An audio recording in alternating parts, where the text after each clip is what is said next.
Subscribe to our channel and hit the bell icon so that you know when live we go. Hello everyone, welcome to Daily News Simplified. In the next 30 minutes, I'll guide you through today's newspaper, taking you through the important articles for the civil service examination. Articles that we will take up for discussion has been displayed on your screen and the time stamping for the same has been provided in the description section. RBI has made some announcements yesterday. Some of them are new, some of them are extension of the revival plan that RBI has put out towards the end of month of March. We will discuss the major aspect of the 9-point announcement made by RBI yesterday. But before that, let's look at the economic growth prospect that has been observed by the RBI governor. RBI Governor Mr. Shashikant Das has termed the risk to growth outlook gravest. He also has conceded that GDP growth in the current fiscal year is expected to be negative. He also has stated that global economy is headed for a recession. These observations presents very grim picture of Indian and global economy, yet they are very practical because conceding this is important. That's the first step for taking policy decision. Governor also has said that top 6 industrialized states that accounts for about 60% of industrial output are largely in red or orange zone. This means that there will be supply side disruption of the manufactured goods. And because of this, as observed by the governor, inflation outlook is highly uncertain. RBI governor has pointed out that the inflation has come down from its peak in January 2020. It came down in February, it came further down in March, but suddenly the trend reversed and the inflation started to increase and it rose to 8.6% in April. This is because there was supply side disruption because of the lockdown and disruption of the supply chains. So the rise in inflation is not demand pulled, but that is cost pushed. This supply shock in the prices can persist for next few months, and the combined impact of demand compression and supply disruption will depress the economic activity in the first half of the year. But the governor is hopeful that in the second quarter of next year, the economy will start to revive. The governor has also quoted Mahatma Gandhi. Mahatma Gandhi in 1929 said, "It is when the horizon is the darkest and human reason is beaten down to the ground that faith shines brightest and comes to our rescue." The governor has put his faith on the monetary policy, on the fiscal policy, and the administrative measures being taken to revive the economy.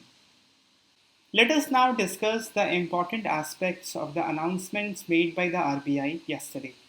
First and foremost, RBI reduced further the repo rate. Repo rate now stands out at 4%, reverse repo rate at 3.5%, and marginal standing facility at 4.25%. There are two quick things to understand here. First of all, you can see that there is widening of monetary policy corridor.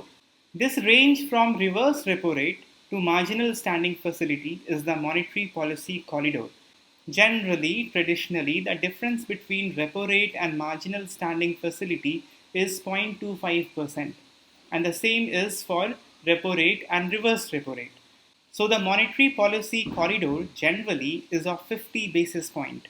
But now you can see that the monetary policy corridor is not 50 basis point, but it is 75 basis point. And the difference between repo rate and reverse repo rate, this difference is larger than the difference between marginal standing facility and repo rate. You will overall understand that reverse repo rate has been decreased more compared to repo rate and marginal standing facility. This is done for the second thing that you need to understand. Banks have been taking money from RBI at repo rate, and repo rate is being decreased by RBI. That means it is easier for the bank to borrow money from RBI. After borrowing money from the RBI, banks are supposed to give it to the corporates and individual borrowers. But banks were not doing so because of the grim prospect of the economy. So what banks were doing actually, they were borrowing from the RBI and they were looking towards the market. but they were not sure if giving money in the market in the present economic situation when the estimated growth is negative will be a wise thing to do. So, what banks were doing after having exhausted their option in the market, they were parking money back with the RBI. And when they park money back with the RBI, they get interest at reverse repo rate. So, if reverse repo rate is reduced to a larger extent, then the incentive for the banks to park money with the RBI will be decreased and the tendency to give the money in the market will increase. That is why the reverse repo rate has been decreased to a larger extent. The second announcement is concerning extension of the moratorium on term loan. Term loans are those which are agreed upon to be paid back in a fixed term. That fixed term can vary from 1 year to 30 years. There are various kind of term loans and depending upon for what purpose it is given, the term of the term loan can vary. RBI previously has announced towards the end of the March that beginning from 1st March, the installment payments on term loan shall be suspended, shall be freezed. There will be a moratorium on that. So for March, April and May, you didn't have to pay. But now since we are reaching towards end of May, so the RBI has further extended it to 3 more months. It is important here to understand for you that this is not a loan waiver. This is not subvention of the interest to be paid. You have to pay everything. You have to pay the principal, you have to pay the interest, you have to pay every penny back to the bank. The only thing that changes is you don't have to pay it now, but you have to pay it 6 months later. So for 6 months, you don't have to pay the principal and you don't have to pay the interest. But this pending principal and interest amount will be rising over the period of 6 months. At the end of the 6 months, if RBI does not give further extension, there will be a huge amount that will be pending and you have to all of a sudden pay to the bank. This will be impractical and RBI sensing this has made a third announcement to ease this up. RBI has made a provision that interest on working capital can be converted to term loan. Many of the corporates also take loan for their working capital. Working capital meaning the money required for their operational cost. And in order to revive the economy, in order to start the industrial activity, working capital is extremely important. If this working capital is a term loan, so obviously you will not be paying the principal and the interest amount and that will be soaring up. So at end of the 6 month, banks can give the option to the corporates to convert this amount into a term loan, as though the amount that was pending has been given to you again as a loan. So again the payment of the principal amount and interest on this term loan will start afresh. But you also have to be aware that this is not a diktat from the RBI to the banks. This is just an advisory. And the final authority to decide on these are the banks themselves. Banks will decide if they are going to convert the interest on working capital into a term loan or not. And banks will decide if they are going to give this respite, if they are going to put a moratorium on the principal and the interest payment or not. And this is why NBFCs are facing problem. NBFCs has given the respite to their borrowers. And you would be aware that NBFC themselves borrow from the bank, but banks are not totally ready to give the respite to NBFCs. And in that case, the liquidity crisis of NBFCs increases further. This is an extraordinary time, and RBI has been trying novel monetary policy tools to deal with it. RBI also has increased group exposure limit for banks to 30%. There's a term called as large exposure. Large exposure is defined by RBI as those credit by the bank or the assets of the bank which is more than 10% of their capital value. Credits are called as assets for the banks because they are going to earn interest on that. And deposits with the banks are their liabilities because they have to give back the amount with the interest to the depositors. So large exposure are those assets of the bank which are more than 10% of their capital value. Group exposure limit is the maximum exposure of the capital value of a bank to one corporate group. For instance, the total amount that one bank can give to Tatas, whether Tata Sons or Tata Motors or Tata Steel together, cannot be more than 30%. Previously, long back, it was 15%. Increasing and increasing, it was brought to recent 25%. And now RBI has increased it to 30%. The export credit were generally given for 1 year, 12 months. Now that has been increased to 15 months. Similarly, there are other steps like refinance facility through SIDB has been extended for 90 more days. Previously, RBI gave rupees 15,000 crore to SIDB to give it to other financing institutions at repo rate, which generally is not done by SIDB. And this refinancing facility from SIDB has been extended for 90 more days. Just as we have seen here that the export credit limit for exporters has been increased to 15 days, similarly, more time also have been given to importers. Rupees 15,000 crore also have been given to Exim Bank to support the export market of India. There are two important conceptual things that you need to understand for the exam from yesterday's announcement. One is voluntary retention route for FPI and the other is consolidated sinking fund that are maintained by the state governments. You know that money under FPI are not retained for long, but there is a special mechanism to incentivize the retention of money coming from FPI. That is called as voluntary retention route. Basically, it's a deal between the central bank and the portfolio investor. The central bank will ease the regulation on the investor, and the portfolio investor will agree to invest some threshold amount for threshold period of time. The amount and the time period may vary. Generally, the threshold amount under VRR, voluntary retention route, is rupees 40,000 crore. And the threshold period for which the money should be kept in the market is 3 years. But this amount and this time period can be changed by the RBI. There are multiple layers of regulation for FPI, and these regulations are relaxed if the portfolio investor is bringing in huge sum of money and for considerable period of time. Now what RBI has done is RBI has further relaxed the rules for FPI under voluntary retention route. The detail of it as such is neither important for the prelims nor for the mains exam, so we are not touching on it. But you just have to be aware of the basic concept as much as we have discussed for the voluntary retention route. Then there is one important announcement concerning consolidated sinking fund. See, sinking fund is a technical term and it refers to the fund that are kept aside to pay off a debt. It is generally done to instill confidence to the creditor. RBI has been recommending for consolidated sinking fund since 1990s. In the annual report of 1991, RBI recommended for this very strongly. Further, 11th Finance Commission has also recommended for consolidated sinking fund to be maintained by the state government. Basically, it is to put the creditor at ease whose assets are going to be exposed to the state bond or other debt instrument. You must be aware and reading in the newspaper every day that state want to borrow more, and for that purpose the borrowing limit has been increased to 5%. But the creditor must also have some confidence in the state, and for that purpose the state must maintain consolidated sinking fund. This is not a compulsory provision though. It is voluntary, and the states which are maintaining this fund are supervised by the RBI. And RBI yesterday has relaxed the norms for the fund under consolidated sinking fund to be used. State government can take out the money from this fund and use it prudently. That's all the RBI says.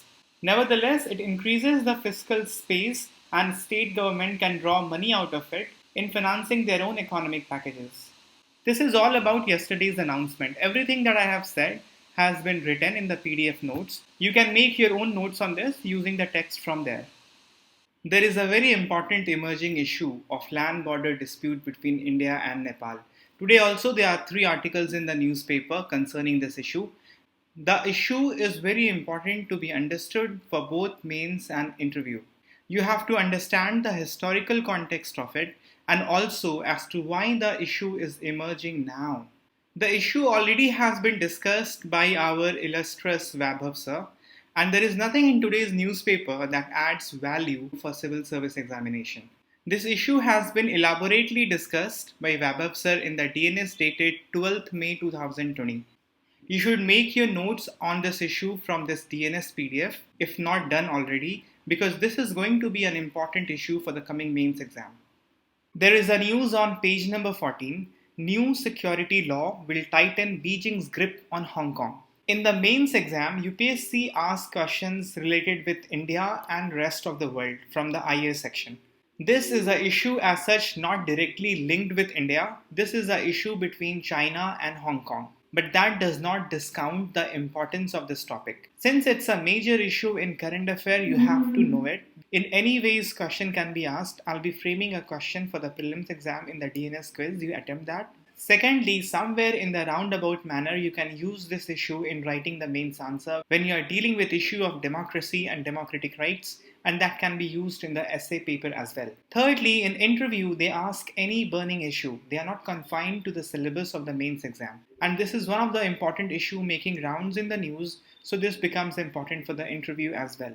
So, let's discuss this. China has dropped a bombshell on Hong Kong. It has declared that it would impose a national security law on the city of Hong Kong. Many in Hong Kong sees this step by China as mean to curb their freedom. The detail of the law we do not know yet, because so far just a draft resolution has been submitted by China to its rubber stamp parliament. So the final form of the law as it will pass, we do not know how it will look like. But it is tentative that China is going to take certain measures to classify activities related to subversion. Even if you criticize Chinese government, that is taken as subversion. Undermining the authority of central government is taken there as subversion. There is no criticism welcomed. And certain activities like lobbying. Hong Kong has lobbied in the past in nations like United States, and US has also in fact passed a legislation to protect the democratic rights of Hong Kong. And if China tries to impinge on it, then as per the law, US can impose sanction on China. So those kind of activities, lobbying, clearly will become secession, meaning breaking away from the country. Then protest against the steps taken by the government can be classified as terrorism. We do not know yet the final form of the law, but tentative steps like this is going to be taken by China. To understand the issue in totality, it's important to understand what is the power relation between China and Hong Kong.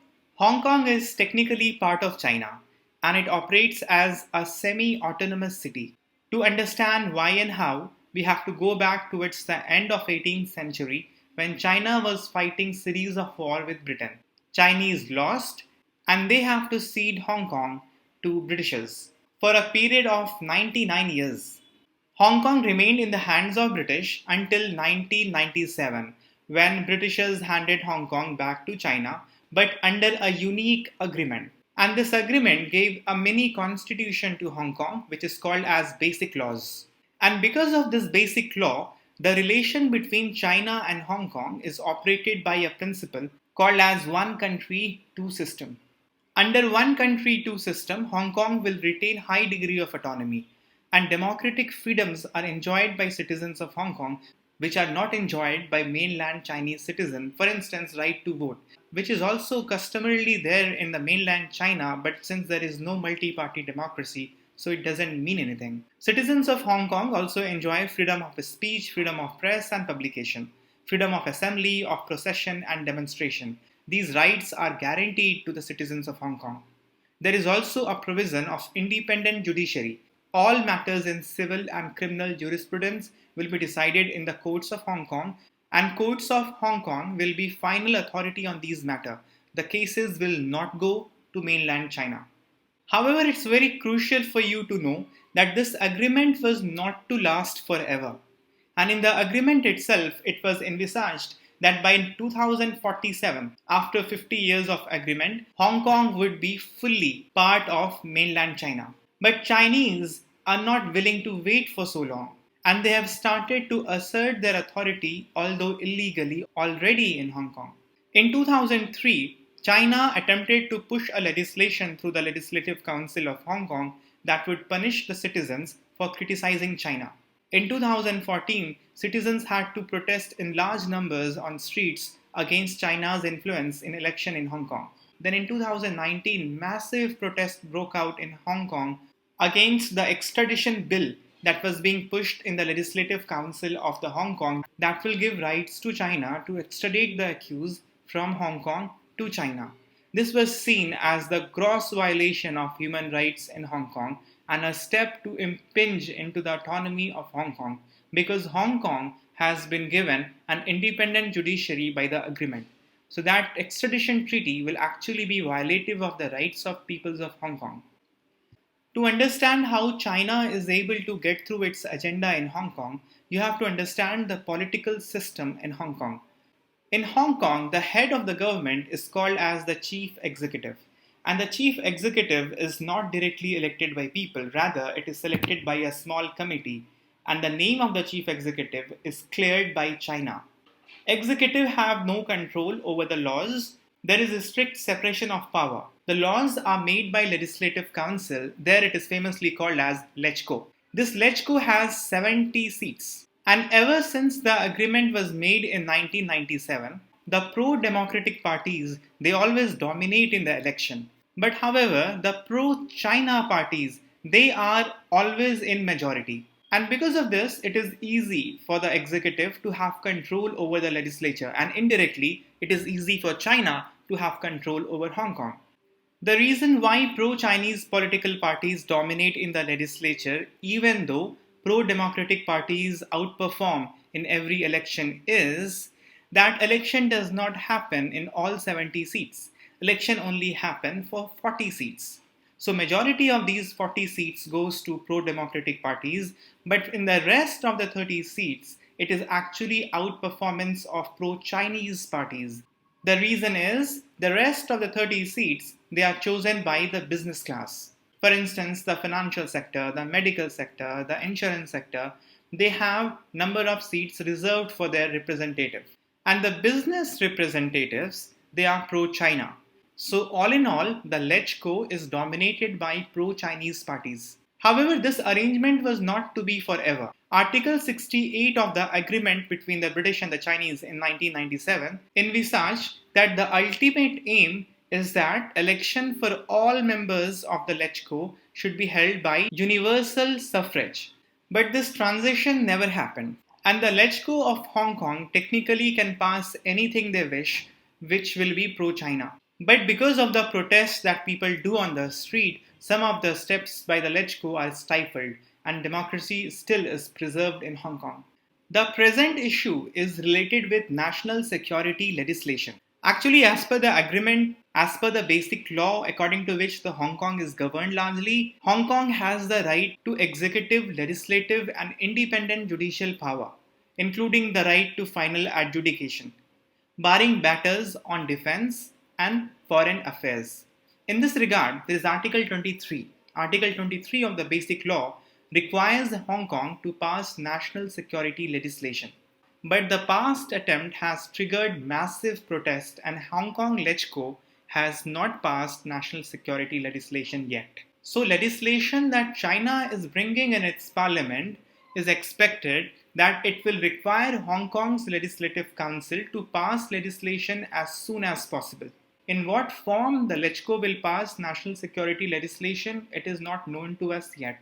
But if China passes a legislation in its own parliament directing the LegCo of Hong Kong to pass a national security legislation, then LegCo will have to do it because the foreign affairs and defense are in the hands of China. There is also suggestion by some that China actually will not direct the LegCo of Hong Kong. Rather, it can pass the law in its own parliament and dictate or impose that on Hong Kong. Because that will also not be strictly illegal because foreign affairs and defense being in the hands of China.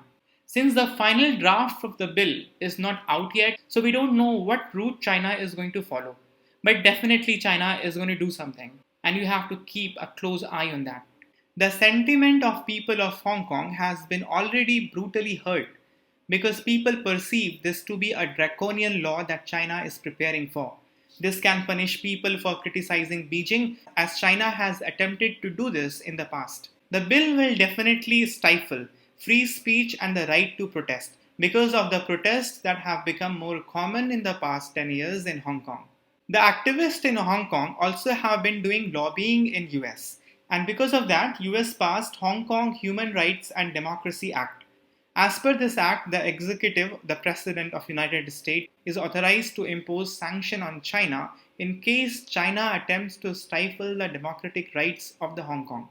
But future attempts like this or lobbying for democratic rights of Hong Kong can easily be seen as secession and subversion, and that could call for very strict punishment. There is also a fear that judicial system of Hong Kong may start working like China. In China, the trials involving national security are conducted behind closed doors. It will be never clear what exactly the allegation and the evidence were. And the term national security in Chinese context is so vague that almost everything is covered by that. Also, you must have heard polity is the guardian of economy. If you change the political rights, if you change the political ecosystem, if you change the liberties of people, that is going to hurt the business and economic activities. Hong Kong is an economic powerhouse, and restrictions on liberties never suit business. So, this is the background and the power relation of China and Hong Kong. But exactly how China is going to restrict the liberties in Hong Kong, that we will come to know only in coming days. There is a news on page number 14. Will exit Open Skies Treaty, announces US. We will see this only from prelims perspective, just the basics of the treaty. Open Skies Treaty was signed in 1992 but came into force only in 2002.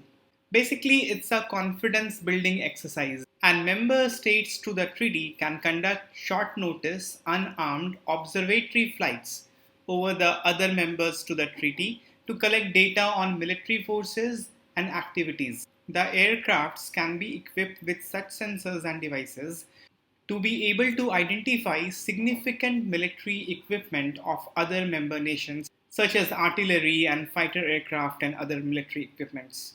Presently, there are 34 member states to the treaty. Kazakhstan is the 35th, but it has signed but not ratified yet. Among the 34 member nations, you should observe the major ones for the exam.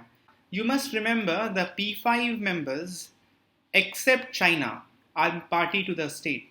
United States, United Kingdom, Russia, and France, they are there. Apart from that, you must also remember Germany and Canada are also there. India is not there, China is not there. And by the way, you must also be aware that USA has recently withdrawn from Immediate Range Nuclear Forces Treaty as well. With this, we have come to the end of the discussion for today, and now we will take question for the day. In yesterday's question, you had to match the mountain pass with the state or the union territory they are located in. Lepu Lake Pass has been in news because of the India-Nepal border dispute that has erupted recently.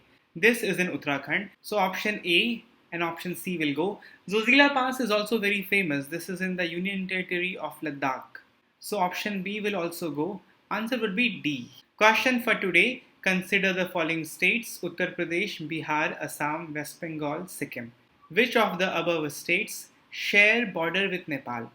We have come to the end of the discussion, and I'll request you to go through the DNS quiz in order to understand how much you have grasped and how much you can retain.